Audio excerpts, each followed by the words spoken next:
Hey guys, welcome to Sip and Murder, where I talk everything true crime. Today, as promised, is going to be a big one. I'm going to talk about Jack the Ripper, one of the most and maybe the best example of an unsolved serial killer case from around the world. Also remember, after this, please check my next video where I discuss all the books and movies all about Jack the Ripper. So let's grab our drink and let's go. Whitechapel in the late summer of 1888 had felt cramped and worn down. People had crowded into tiny lodging houses and most lived day to day with barely enough to survive. Life had moved on the streets. Everyone knew everyone's business, which made the murders feel both ordinary and terrifyingly close. This was where the Ripper began to hunt and where the whole nation had watched. Mary Ann Nicholas had been a woman trying to piece her life together. She had moved from one lodging house to another, hoping for steadier days.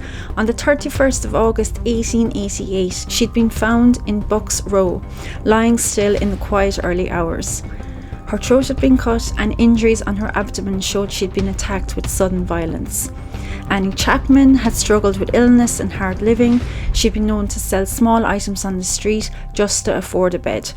On September the 8th, 1888, she had been discovered in a backyard on Hanbury Street.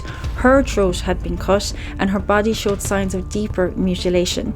Elizabeth Stride had been a familiar figure in the lodging houses and she had worked cleaning jobs when she could find them. On the night of the 30th of September 1888, she had been found in Burner Street with her throat cut also. Many believed the killer had been interrupted before doing more. Mary Jane Kelly had lived in a small room in Miller's Court. She'd been younger than the others and had moved often, trying to escape hardship. On the 9th of November 1888, she was found inside her room with extensive injuries, making her the final and most brutal victim. The murders had started in late August and carried on through the cold weeks of November 1888. Each attack had happened quickly, in dark corners where the streets had offered cover. The killer had worked fast, cutting the throat first, and then in several cases making injuries to the abdomen before slipping back into the night. Mary Ann Nicholas had been the first, found at the end of August. Just over a week later, Annie Chapman had been discovered with similar wounds. The pattern had already begun to form, but the police had little to work with. No fingerprints, no proper evidence collection. Crowds often gathered before officers even arrived. After that, there had been a long and uneasy quiet. It had lasted until early November when Mary Jane Kelly had been found inside her room. The brutal state of the scene had shocked even the most seasoned officers. The killer had vanished again, leaving only fear behind. The letters had started showing up right when London had already been on the edge. The first one, known as the Dear Boss letter, introduced a name that stuck forever. It had been signed Jack the Ripper. And once the newspapers printed it, the whole city had repeated it as if it were fact. Soon after, the saucy Jackie postcard had arrived.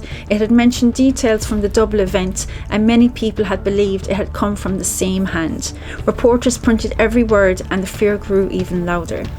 The investigation had felt divided from the very start. The Metropolitan Police had controlled most of Whitechapel, while the City of London Police had handled the area around Meter Square. Chief Inspector Frederick Aberline had become one of the key figures. He had been experienced and steady, but even he had struggled with the lack of solid clues. Officers had walked the streets for hours, questioned witnesses, posted rewards and arrested suspects, only to release them again when nothing matched. In the end, suspects had multiplied like shadows, but real proof just never appeared.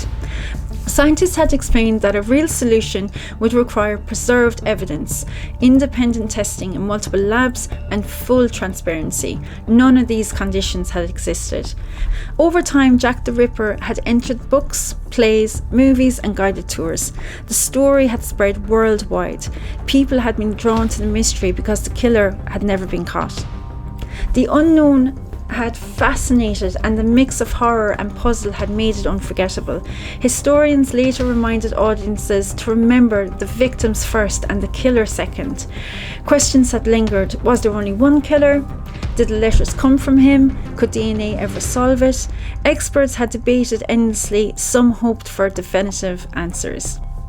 Now, thanks guys for listening to me tonight. Remember, if you're a true crime obsessive like me, then like and subscribe to my channel and we'll find binge-worthy topics together.